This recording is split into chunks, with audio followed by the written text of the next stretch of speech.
Boa tarde, meus irmãos, a graça e a paz do nosso Senhor Jesus Cristo, tudo bem? Irmãos, pensando na nossa escola bíblica, certo? Como nós não poderemos nos reunir, então eu pensei em fazer esse vídeo, ok? Para nós continuarmos a nossa lição. Então, quem puder pegar a sua revistinha, você que é da congregação Batista Bereana, ok? Nós estamos estudando Atos dos Apóstolos. Uma revista muito boa, muito interessante. E na última aula, nós tivemos juntos na igreja, na congregação. Infelizmente não vamos poder estar agora juntos, mas estamos aqui. Estou fazendo esse vídeo, então se você vai receber esse vídeo, certo? No seu celular, você abra aí e acompanhe para que possamos então concluir a lição. Foi a última lição, lição de número 9.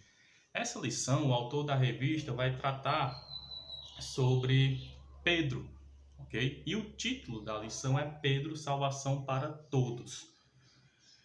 O primeiro tópico que o autor usou aqui na lição é falando de algumas características de Pedro, certo?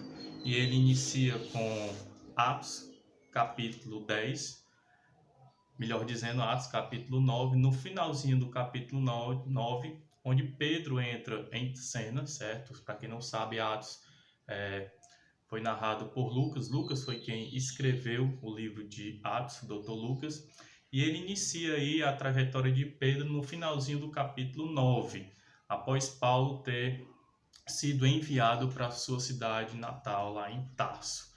Pedro entra em cena. Logo quando Pedro entra em cena, ele faz a cura, né, daquele homem, Enéas, e depois a ressurreição de Dorcas, daquela mulher, né, onde as viúvas, né, cercaram ele, dizendo que aquela mulher fazia suas roupas, suas túnicas, vestidos e tal, e Pedro vai lá e cura. E o autor inicia a revista, o primeiro ponto é falando sobre esses milagres, ok?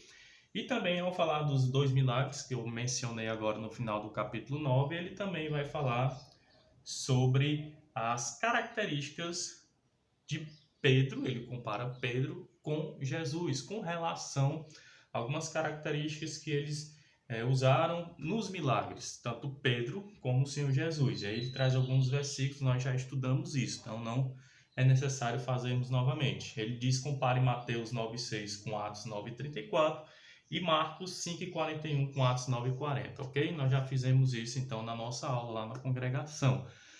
Falou dos milagres, dos resultados, que tudo foi para a glória de Deus, que muitas pessoas se converteram, então, com aquele milagre de Pedro. Então, um ponto muito importante, entrando aí no capítulo 10 do livro de Atos, a conversão de Cornélio, o centurião, ok? Então, foi esse o segundo ponto lá em Atos, capítulo 10, do 1 ao 8, onde retratou aí toda aquela trajetória, onde o Dr. Lucas narra quem é Cornélio, centurião da corte romana. Ele era centurião porque ele era general sobre 100 homens, né? Nós estudamos isso também. Ok, essa Cesareia, onde ele morava, era a Cesareia Marítima, também comentamos isso, falamos algumas coisas sobre a sua reputação, né? Ele era um homem bem visto, e também que Deus disse para ele em uma visão, através de um anjo, que as orações e as esmolas de Cornélio tinham subido até a memória de Deus. Outro ponto muito importante também que nós já estudamos. E algumas informações que foram precisas e completas com relação à visão é que ele deveria ir até a casa de Simão, o curtidor, lá em Jope, certo? E que lá ele encontraria este homem Pedro. E essa casa de Simão ficava à beira-mar, ok? Então, muito interessante essa passagem aqui, nós também já estudamos. Estou aqui revendo alguns pontos, tá certo? Para que vocês possam se ambientar e que nós possamos agora entrar realmente na visão, que nós falamos da visão de Cornélio, agora na visão de Pedro, aquela visão de Pedro está na casa de Simão, está com muita fome. Então, enquanto os irmãos faziam a comida, faziam o almoço, Pedro vai para o eirado da casa e lá ele, com muita fome, certo? Lhe sobreveio então um êxtase. E ele tem essa visão, aquela visão que todos nós conhecemos do lençol puxado pelas suas 4 pontas, onde naquele lençol tinha animais imundos e animais puros. Então é aqui que eu quero entrar na lição. O nosso tempo vai ser um tempo bem breve, eu não quero tomar muito tempo de vocês, porque já que vocês vão assistir pelo telefone para não ficar muito cansativo, tá certo?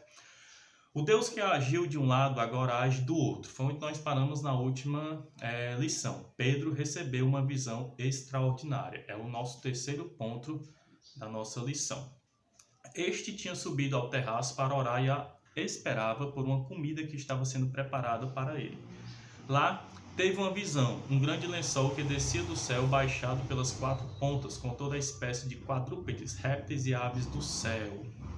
Apareciam então juntas as criaturas puras no mesmo lençol e as imundas.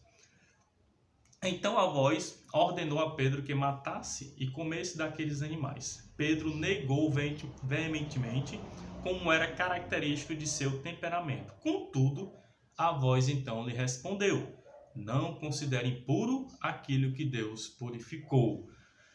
Pedro logo replica na visão, na voz, né? Porque ele, como conhecedor da lei mosaica, ele como conhecedor das leis cerimoniais, ele logo achou que aquilo fosse uma prova de Deus ou algo para lhe tentar e diz: não, Senhor, não comerei nada impuro, quem sou eu e tudo. Mas Deus, através dessa visão, lhe mostra que ele deveria sim, não deveria tratar algo imundo no qual Deus tinha tornado puro. É isso que Deus quer trazer a Pedro, e ele reconhece realmente qual é o objetivo de Deus com essa visão. Nós vamos ver já na frente aqui qual era o objetivo da visão. A palavra traduzida por comum também pode ser traduzida por impuro. Isso se repetiu por 3 vezes. A visão deixou Pedro confuso e sem entender o que Deus realmente queria dele. Enquanto pensava e meditava a respeito da visão, os homens chegaram à sua procura e logo o Espírito falou a Pedro que os acompanhasse porque eram enviados por Deus. A expressão nada duvidando pode também ser traduzida por sem fazer distinção, talvez se referindo ao preconceito que poderia atrapalhar Pedro nessa nova missão. O apóstolo se apresentou aos homens e aqui de novo temos uma nota a respeito de Cornélio. Era um homem bem conceituado por toda a nação judaica e tinha recebido a mensagem de um anjo que mandasse chamar Pedro. Não havia motivos para duvidar, Pedro tinha sua visão e o testemunho que Deus falara com Cornélio também. Ou seja, Deus preparou Pedro através da visão e Deus preparou Cornélio e fez o encontro dos dois. Muito interessante isso. Além disso, estava claro que Deus tinha um propósito que contrariava o sistema em que Pedro tinha sido educado e até a sua crença por tanto tempo, como um bom judeu. Quarto ponto.